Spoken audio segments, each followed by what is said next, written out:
नमस्कार, आप देख रहे हैं खबरदार। मैं हूं श्वेता सिंह। सबसे पहले खबरों को खबरदार के लेंस से देख लेते हैं। आज इस लेंस में अफगानिस्तान की मीडिया की एक ऐतिहासिक और दुखद तस्वीर दिखाई दे रही। इसमें गन पॉइंट वाली अभिव्यक्ति की आजादी है। एक न्यूज एंकर को गन पॉइंट पर डराने की कोशिश करते तालिबानी है और आजाद आवाज की ऑक्सीजन के लिए तड़पता अफगान मीडिया। इस वीडियो की पूरी सच्चाई आज आप खबरदार में देख पाएंगे। वैसे आज एक नहीं कई वीडियोज हैं जिनमें तालिबान का चरित्र साफ दिखाई दे रहा है। उसामा बिन लादेन के सिक्योरिटी चीफ रह चुका आतंकवादी अमीन उल हक अफगानिस्तान के नांगरहार में सेल्फी वाला प्यार मिल रहा है। आम आदमी के पास कोई अधिकार या आजादी हो या न हो, आतंकवादियों को तालिबान राज में खुली छूट है। आज तालिबानी सत्ता का कैरेक्टर सर्टिफिकेट तस्वीरों की मदद से खबरदार में बनाया जाएगा। मुंह में शांति और बगल में AK-47 वाली सत्ता को एक्सपोज होना ही चाहिए।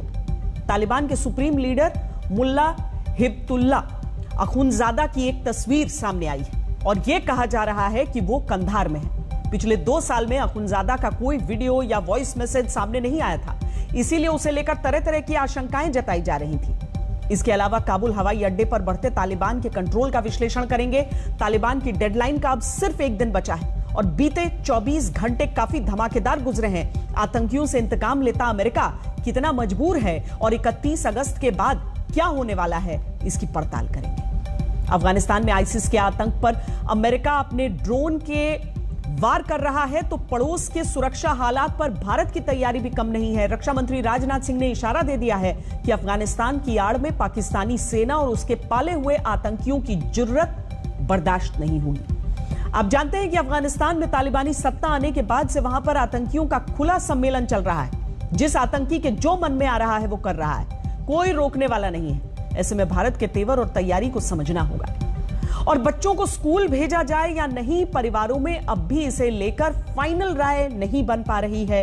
1 सितंबर से देश के कई राज्यों में बच्चों के लिए स्कूल खुल रहे हैं, लेकिन यह भी सच है कि इस बीच बच्चों के केस जो कोरोना के हैं वो बढ़ रहे हैं। आपके काम की इस खबर का विश्लेषण करेंगे, लेकिन पहले वो तस्वीरें जो अफगानिस्तान के एक न्यूज एंकर की हैं और वो खुद दुनिया के लिए शॉकिंग न्यूज बन गया है।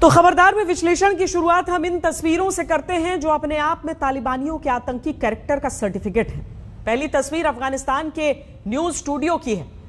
एक बार को ये तस्वीरें देखकर ये लग सकता है कि ये किसी फिल्म का सीन है, लेकिन तालिबानी ट्रेजेडी है और अफगानी मीडिया का तालिबान एडिशन है।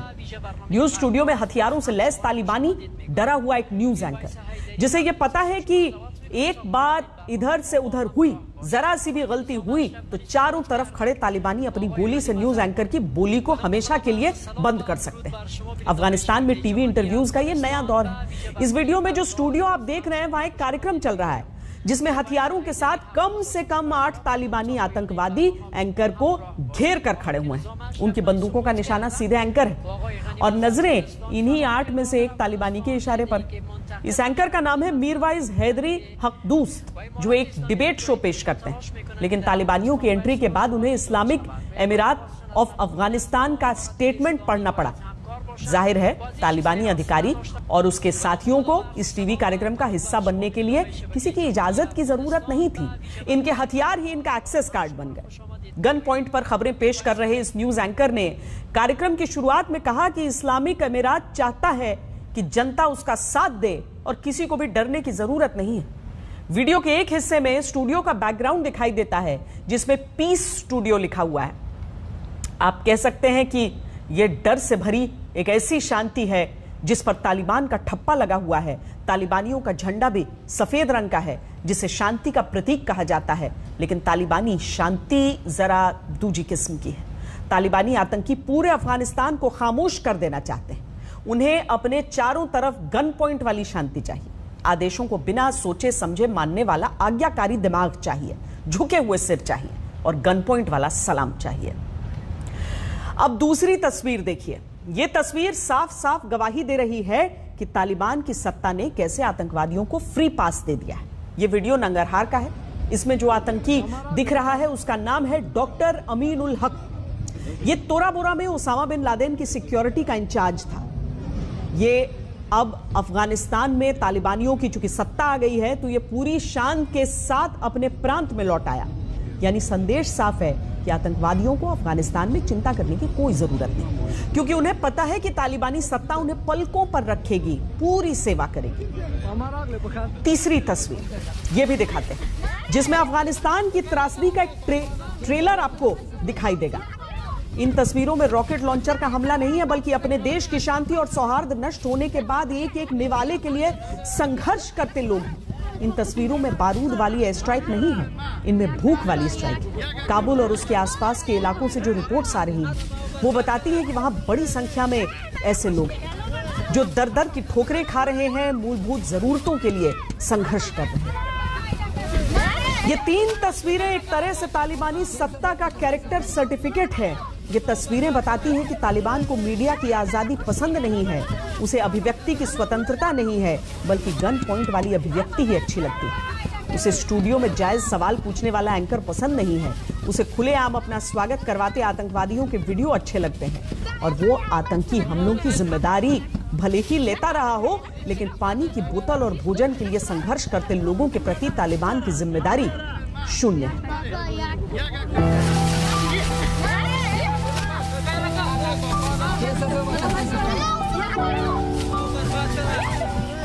इधर तालिबान ने सत्ता झपटी, उधर रोटियां झपटने की मजबूरी मुंह खोलकर सामने खड़ी हो गई।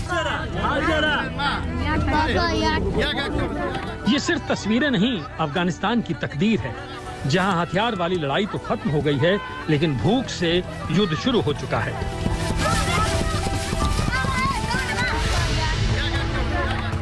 आतंक से जंग के नाम पर अफगानिस्तान की किस्मत के साथ जो क्रूर मजाक हुआ है, ये तस्वीरें उसी का नतीजा हैं। इस जंग में सबने अपना अपना हिस्सा बांटा। 2 दशकों तक अमेरिका ने आतंक से लड़ाई में अपने हिस्से का लाभ कमाया। तालिबान के हिस्से में सत्ता की मलाई आई और अफगानी जनता के हिस्से में भूख और गरीबी आई है। रोटियों की ये लूट अफगानिस्तान की फूटी किस्मत की मुनादी है। देखिए, रोटियों का ये रण इस एहसास को भी मारे दे रहा है कि यहाँ कुछ छोटे छोटे बच्चे हैं। इन मासूमों के बढ़े हुए हाथ पर भी हमले हो रहे हैं। ये पिता किसी तरह खाने के कुछ पैकेट हासिल करने में कामयाब हुआ है, लेकिन सवाल है कि आखिर कब तक, क्योंकि अफगानिस्तान को अब उस अंधेरे में धकेल दिया गया है जहां एक तरफ ये भूख की आग है तो दूसरी तरफ अराजकता की। रविवार की शाम अफगानिस्तान का एक बार फिर आतंक से सामना हुआ।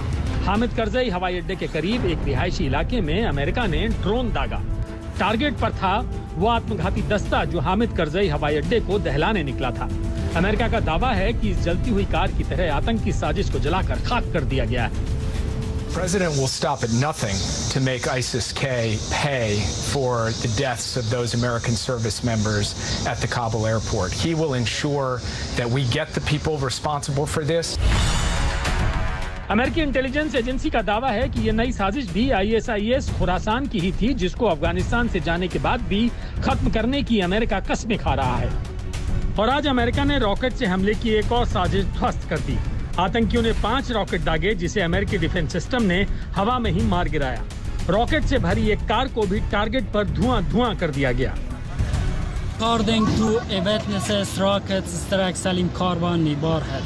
We are at last and building was hit by rocket and was partially damaged. America कह रहा है कि अफगानिस्तान छोड़ दिया तो क्या, आतंकियों को नहीं छोड़ेंगे। जब चाहें जैसे चाहें चीथड़े उड़ाते रहेंगे, लेकिन इस लड़ाई में भी चीथड़े तो अफगानियों की उम्मीदों के ही उड़ेंगे। एयरपोर्ट की तरफ से जो 2 फायर हुए रॉकेट के उस नाकाम कर दिया है, लेकिन जो फायरिंग घरों के बीच है और आप भी देख रहे हैं कि एक सड़क के बीच जो एक गाड़ी था, ये भी कंफर्म नहीं कि गाड़ी के अंदर कोई था या नहीं, और गाड़ी पूरी तरफ से आग में जल गया है। 5 रॉकेट जो काबुल सिटी में एक नजदीक प्लेस है खैर खाने के नाम पे, उस तरफ से एक गाड़ी के जरिए से फायरिंग हो गई है। रविवार को अमेरिकी एयर स्ट्राइक का ये आफ्टर इफेक्ट भी देखिए और समझिए।